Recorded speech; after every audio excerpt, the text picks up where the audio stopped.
¿ya? Tenemos que partir primero que nada, que Daniel era un joven de partida. Era un joven que era de linaje real, partiendo por eso, de linaje real. Por favor, busquen en Daniel capítulo 1, vamos a centrarnos solamente en el capítulo 1 de Daniel, en el versículos 3 y 4, por favor. Rápidamente. Pueden usar su celular, pueden usar su Biblia, pueden usar Google. Bueno, para los más antiguos, para los que nos gusta la Biblia de papel, pueden usar su Biblia de la Sociedad Bíblica Chilena. Para los argentinos, Sociedad Bíblica Argentina. Dice así Daniel 1, 3, 4. Y dijo el rey a Aspenaz, jefe de sus eunucos, que trajese de los hijos de Israel el linaje real de los príncipes, muchachos en quien no hubiese tacha alguna, de buen parecer, enseñados en toda sabiduría, sabios en ciencia y de buen entendimiento, e idóneos para estar en el palacio del rey, y que les enseñase las letras y las lenguas de los caldeos. ¡Wow! ¡Wow! ¡Wow! Imagínense, mandaron a Aspenaz para que pudiera elegir entre el linaje de Israel a los príncipes para poder enseñarles de toda ciencia, toda sabiduría, que tuvieran buen entendimiento y que sean idóneos para el trabajo en el palacio del rey. Para contextualizar, Daniel fue escogido por el rey Nabucodonosor, rey de Babilonia, para que pueda aprender la cultura y la lengua de los caldeos. Pero esta orden que recibió Aspenaz tenía algunas precisiones para escoger. ¿A quién debía escoger Aspenaz? Y Aspenaz tenía que guiarse sobre estas cualidades que debían tener los príncipes que debía llevar ante Nabucodonosor. 1. Un muchacho de buen parecer. Un muchacho hermoso, un muchacho fornido, que tenga estirpe real, así como tu compañero que tú tienes al lado, ¿no es cierto? Como el esposo de las personas que están casadas ahí. Hermosos, bellos, apolíneos. Tenían que ser muy de buen parecer. La segunda característica que tenían que tener los príncipes, que no tuvieran cicatriz o tacha, en la Biblia aparece tacha. Y esto incluía también que su dentadura tenía que ser bonita, buena. Por lo tanto, ustedes sabían, entre paréntesis, que en la época de Daniel, bueno, en todo lo que es el mundo antiguo, cuando se escogían a los esclavos, también los revisaban para que no tuvieran cicatrices, y lo más que se fijaban eran en sus dientes.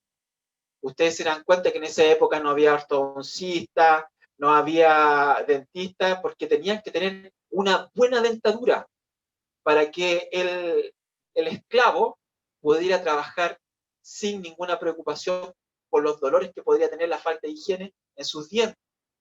Bueno, lo mismo estaban buscando en Daniel, que no tuviera ninguna cicatriz.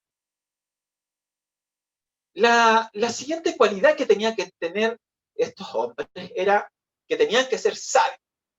O sea, que no podía ser cualquier persona. O sea, tenía que ser hermoso, no podía tener ninguna falla física y tenía que ser sabio.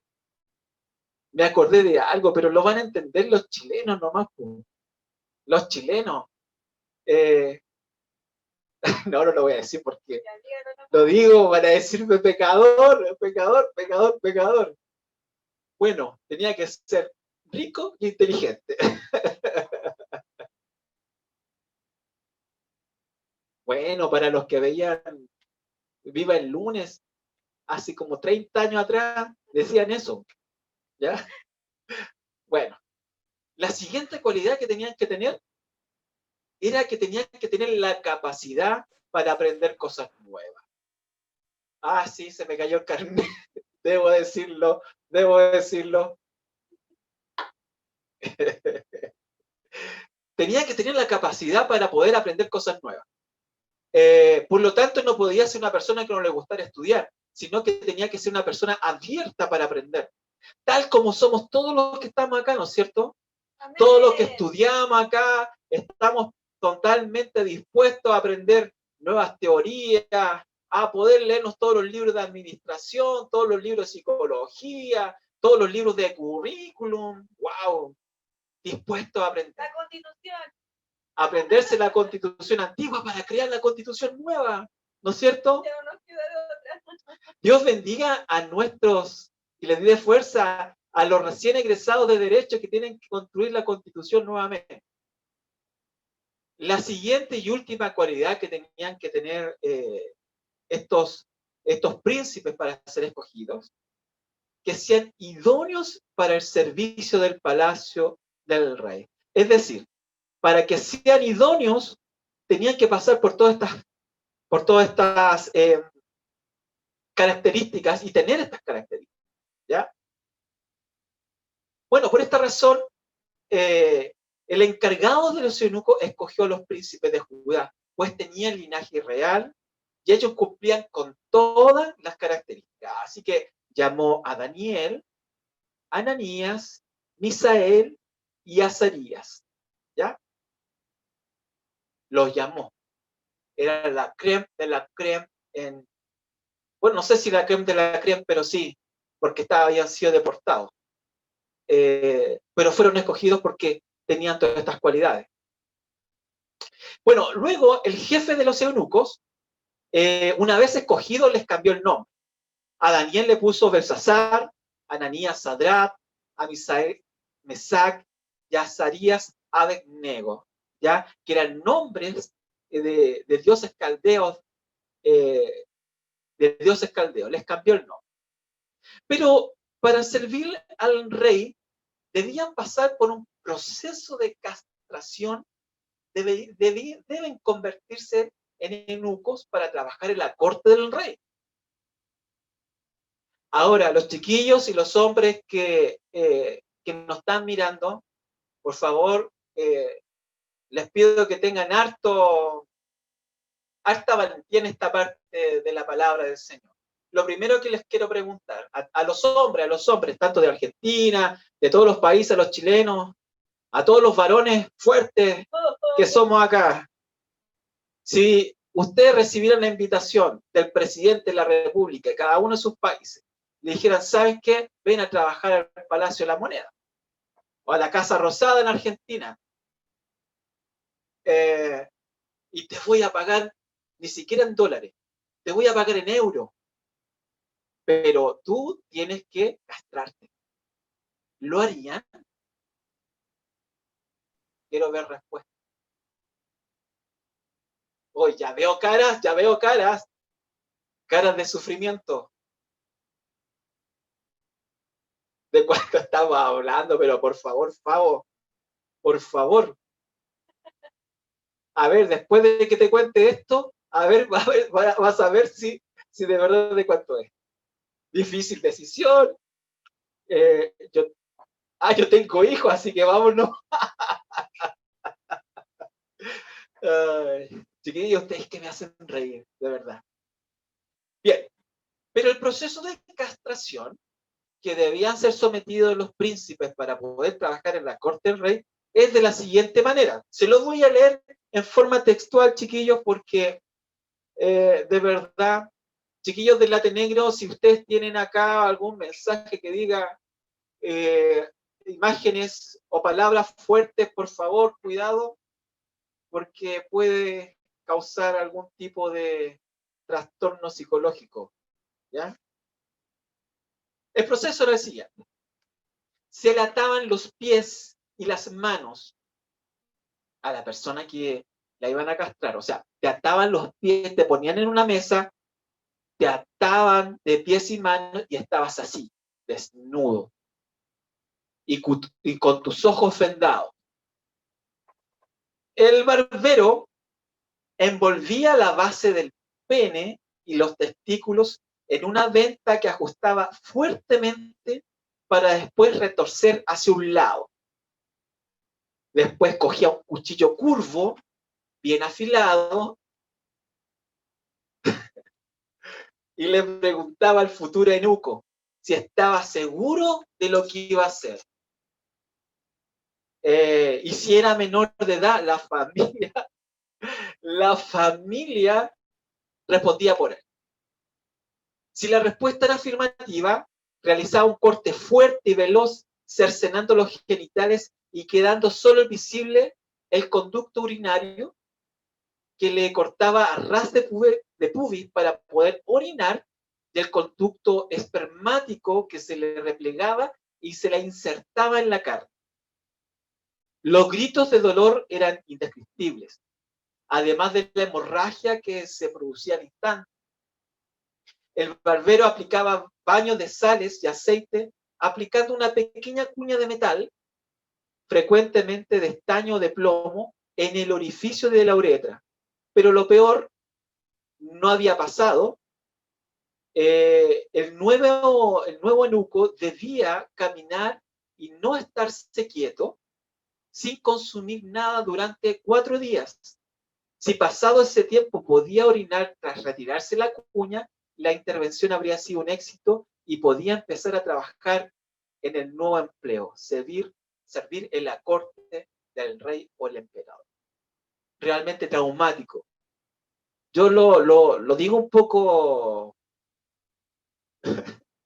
yo lo digo un poco de chiste, pero es algo traumático lo que vivió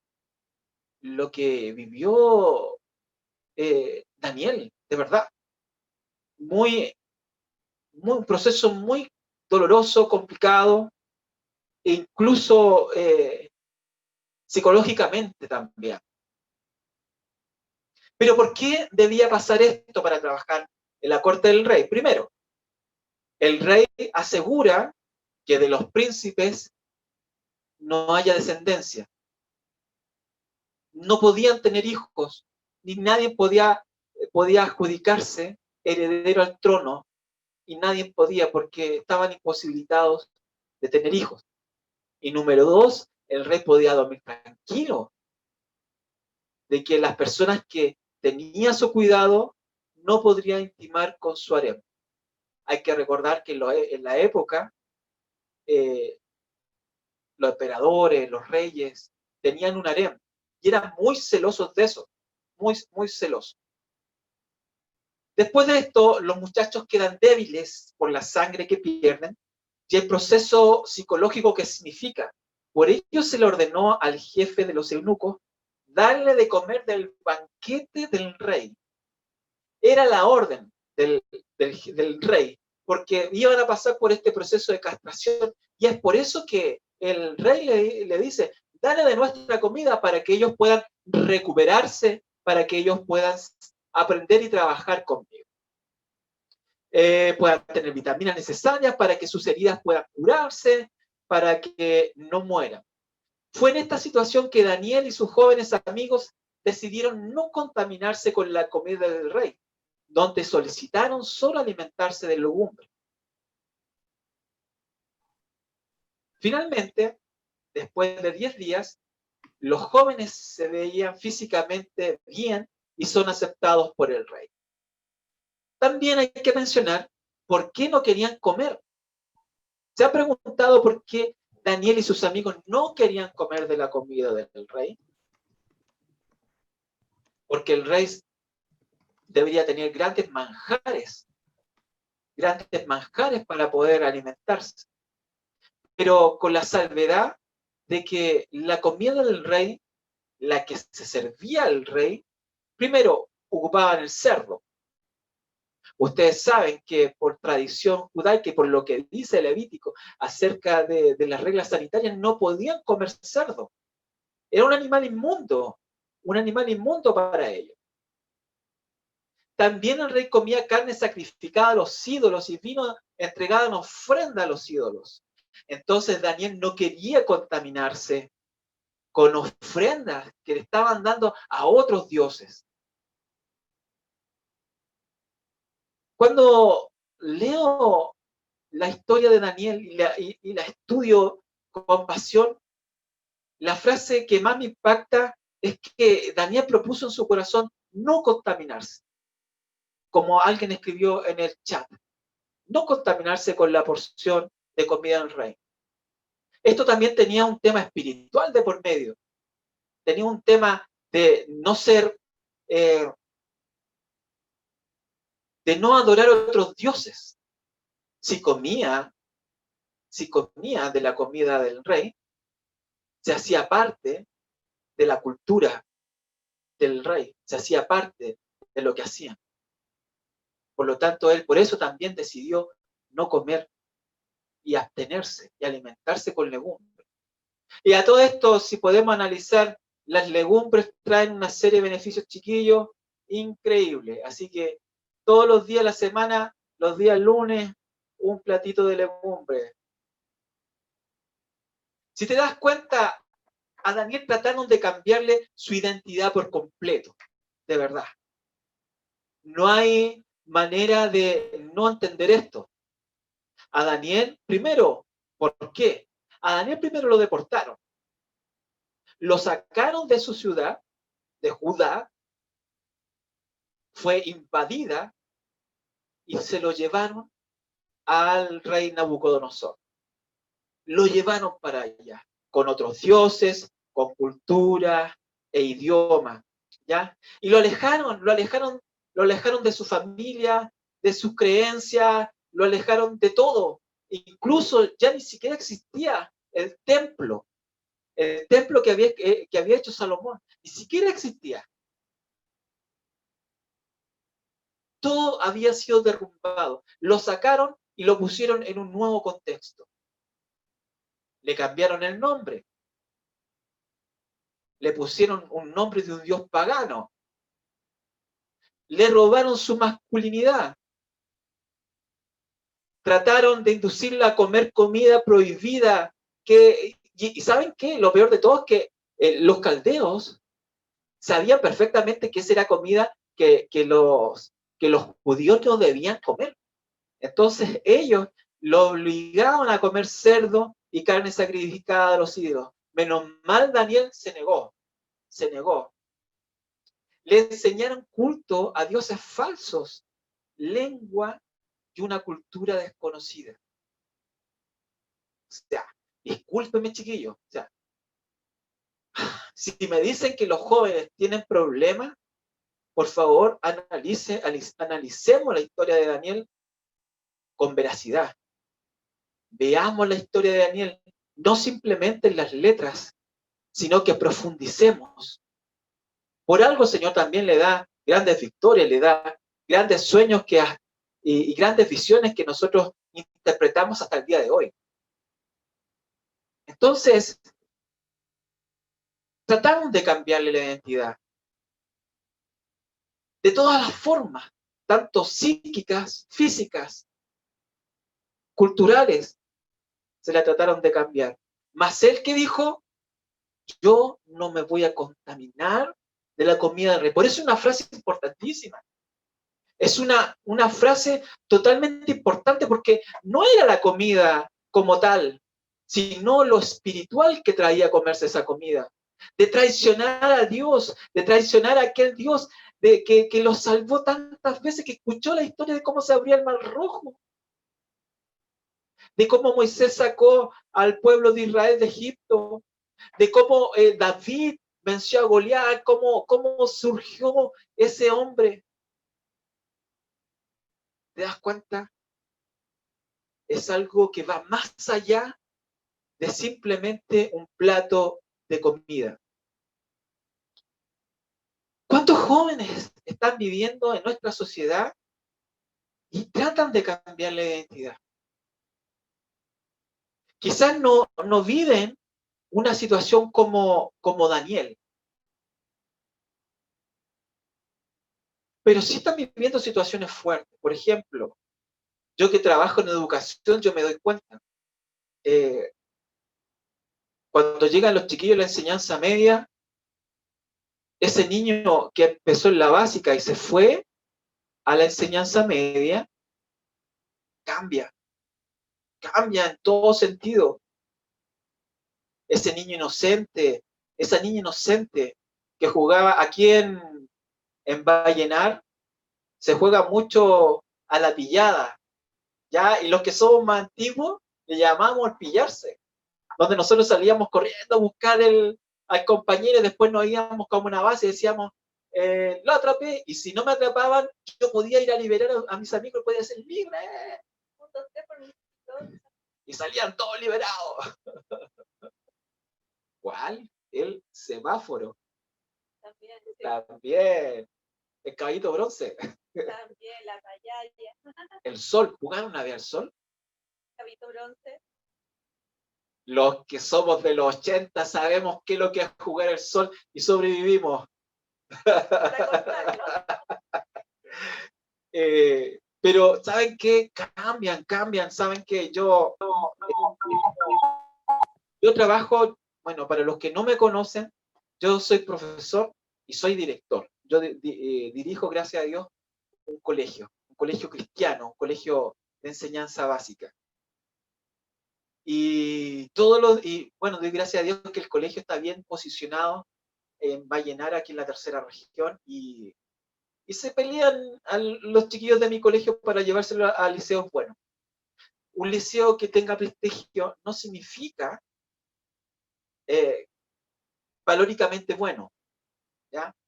Y yo he visto, una vez llegó una apoderada, había cambiado a su hija de sexto a un liceo para pasar su enseñanza media, y llegó muy llorando, me dijo, director, necesito hablar con usted, necesito hablar con usted. ¿Qué pasa, apoderada? Cuénteme. Lo que pasa es que yo sé que me llevé a mi hija, pero usted es posible que me la pueda recibir de vuelta. ¿Cómo? Había pasado ya un año de que se fue. ¿Por qué? ¿Qué pasó? No, lo que pasa es que todo lo que enseñaron aquí en el colegio, de amar a Dios, de respetarse, de respetar al prójimo, de todo lo que enseñaron, se vino abajo. Sabe que tengo una desconocida en mi casa, sabe que se anda peleando con medio mundo, cambió su orientación sexual, sabe que no quiere saber nada de Dios, no quiere saber nada de la familia, nada. ¿Saben, chiquillos, que quedé pero mal? Yo soy de esos directores que quedo mal porque para mí es una responsabilidad educar. Y yo sé que hay muchos profesores ahí que están ahí, educadores diferenciales, educadores de párvulos, profesores de párvulos, y también piensan lo mismo que yo. Es importantísima la educación.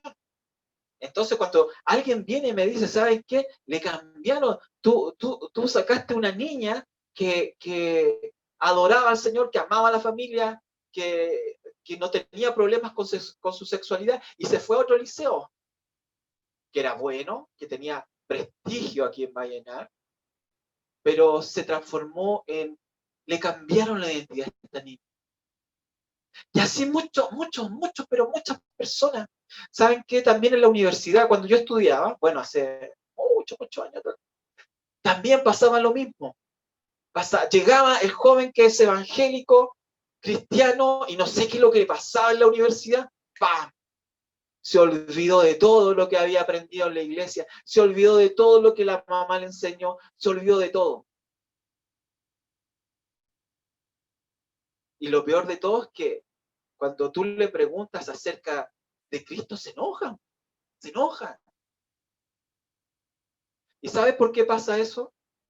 Y yo como pastor, yo voy a asumir mi responsabilidad. Eso es culpa de nosotros, los pastores también. Porque no hemos sabido enseñar, no hemos sabido decirle lo que es bueno a nuestros jóvenes, a nuestros niños. No hemos sabido decirle, ¿sabes qué? Eso es malo, eso es pecado y te tienes que arrepentir. Sino que prácticamente nosotros, no quiero hacer una crítica, por favor tómenlo con mucho respeto. Yo no me gusta cómo se está llevando el evangelio hoy día, cómo se está haciendo, de verdad. encuentro que todo es permitido, encuentro que todo está bien, y en cierta medida sí, tenemos la libertad de hacer todo en el Señor, pero también Jesucristo dijo, arrepiéntete. También Jesucristo le dijo, vete en paz y no peques más. Y muchas veces nosotros los pastores hemos sacado de nuestro vocabulario el decirle, ¿sabes qué? Tienes que arrepentirte de tu pecado. No irse al extremo, porque también alguien me puede decir, no, lo que pasa es que tú estás enseñando un evangelio del terror. No, no se trata de eso. No, para nada. Se trata de enseñar lo que Jesús, lo que Cristo vino a hacer por nosotros. Una de las características más importantes que yo veo en la historia es que a mí me encanta predicar de Jesús. Más que de las epístolas de Pablo, me fascina estudiar la vida de Jesús porque encuentro que él vino a romper una sociedad, un molde que de verdad es fantástico. Es fantástico. O sea, el legalismo en su cara se lo dijo. Que sepulcro franqueado. Pero nosotros como pastores muchas veces tenemos la culpa y tenemos que nosotros también reorientar nuestras predicaciones, nuestras enseñanzas. No le cuenten que esto dije a los pastores cuadrangulares, por favor, porque si no me van a tirar el orejo. ¿Ya? Tenemos que llamar y tomar a estos jóvenes y poder ayudarles a que su identidad no cambie. Pero, ¿qué es lo que hizo Daniel? ¿Qué hizo Daniel para no sucumbir ante esto? Primero, número uno. ¿Saben lo primero que hizo? Él sabía quién era. Daniel sabía a la perfección quién era y de dónde venía. Tenía plena certeza que era de la nación escogida por Dios y que adoraba al Dios con todo su corazón, como noble de Israel que fue enseñado en todo acerca de la historia de su nación. Tú tienes que entender, uno, si Daniel era un noble, por obligación tiene que aprenderse toda la historia de Israel, toda la historia de Judá, ¿ya? Desde el principio hasta su época. Saber cómo se hacían los sacrificios a Dios. Él sabía perfectamente cómo era la liturgia para poder presentar sacrificios al Señor. Y eso él lo sabía, porque su linaje de príncipe era su obligación saberlo. Saberlo. Dos, su fe estaba en su corazón. Y esto, ¿sabes qué? Impresionante. Impresionante lo de Daniel, porque si tú empiezas a analizar qué pasó antes de que fueran escogidos, tú ves un desastre total que le estaba ocurriendo a Israel. Acuérdense que Israel se dividió, ¿no es cierto?, en el reino del norte y en Judá, ¿no es cierto? Y Daniel estaba en Judá. ¿Y qué es lo que pasó? Había un rey y su rey, Joacim, se le había olvidado hacer lo bueno ante Dios. En realidad a varios se le había olvidado hacer lo bueno ante Dios. Y sabes que, mira, aquí yo tengo una cita bíblica, en Segunda de Reyes 24:2, que dice lo siguiente. Pero Jehová envió contra Joacim, el rey que tenía Daniel,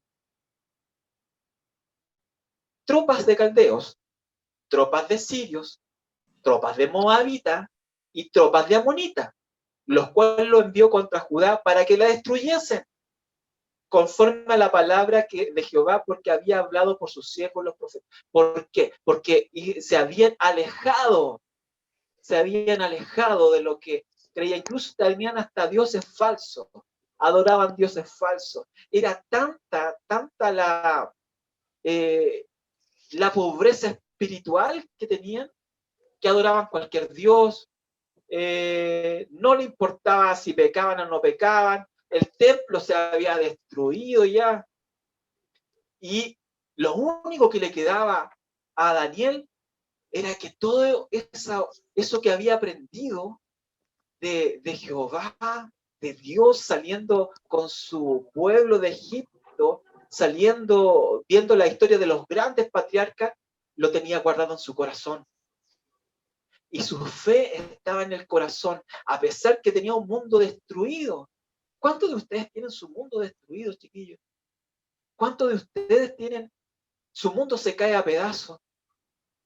Están en su trabajo y su jefe los odia. Van a la universidad y ya no quieren más guerra. Y su mundo se transforma en algo totalmente horripilante. Pero es ahí donde tú tienes que guardar la fe en el corazón. El Hijo de Dios que llevamos dentro. Y sabes que yo creo que todos saben este versículo que voy a leer. Hebreos 11:6 dice, en realidad, sin fe es imposible agradar a Dios. Y cualquiera que se acerca a Dios tiene que creer que Él existe y que recompensa a quienes lo buscan. O sea, si tú me dices que no tienes fe, no sé qué estás haciendo. No sé qué estás haciendo en la terrible vigilia. Porque si tú estás en este momento en la terrible vigilia, es porque tú crees y estás viendo por fe que Dios puede obrar en tu corazón. A pesar de las circunstancias difíciles, por fe yo veo la victoria. Por fe yo veo que el Señor me saca adelante a pesar de la adversidad que pueda tener en este momento. Por último, Daniel fue decidido. Y sabes que eso es algo que nos falta mucho, especialmente a los varones nos falta la decisión. Ser decidido, que nuestro no sea no y nuestro sí sea sí. Sabes que Daniel, él sabía perfectamente que iba a ser eunuco. Cuando a él le dijeron, ¿saben qué? Los vengo a escoger para que vengan a servir al rey. Él sabía perfectamente lo que iba a pasar. Porque él sabía que para servir al rey había que ser eunuco. Y fíjate que no le preguntaron si acaso él quería. ¿Tú crees que fueron así? Oye, ¿tú quieres ser? No. Lo fueron a buscar con soldados y vamos nomás. Es tu destino nomás. Miren, sabía que iba a ser eunuco Daniel. A pesar de lo que venía, él decidió no contaminarse con la comida del rey. No solo significaba que él no comería carne ofrecida a los ídolos, sino que en su corazón no traicionaría a quien había creído. Fue decidido. Total, con el Señor siempre. Tienes que decidir que Dios está contigo en todos lados. Por último, yo creo que Daniel, cuando le dijeron que tenía que trabajar en la corte del rey, se acordó de este salmo. Yo creo que él lo primero que se acordó él fue en este salmo, en el Salmo 25, que dice, Señor, muéstrame tus caminos, guíame por tus senderos, guíame, encamíname en tu verdad. Tú eres mi Dios y mi Salvador. En ti confío en todas horas. El Señor guía mi camino y guía el camino de los humildes y los instruye para justicia. Yo creo que ese fue el bálsamo y la valentía que tuvo Daniel para enfrentar todo esto. Y es la valentía que Dios necesita de ti. Es la valentía que tú tienes que tener para enfrentar este mundo, para mantenerte como un hijo de Dios, para mantenerte como un linaje escogido, para mantenerte como una nación santa, porque, ¿sabes? Dios te escogió. ¿Sabes qué? Tu identidad fue escogida en la cruz del Calvario. No fue cualquier cosa. Jesús pagó por tu sangre la identidad de ser hijo de Dios. Hijo de Dios. Y eso grábatelo en tu corazón. Grábatelo. Esa es tu identidad. Ese es tu ADN. Ser hijo de Dios. Hija de Dios.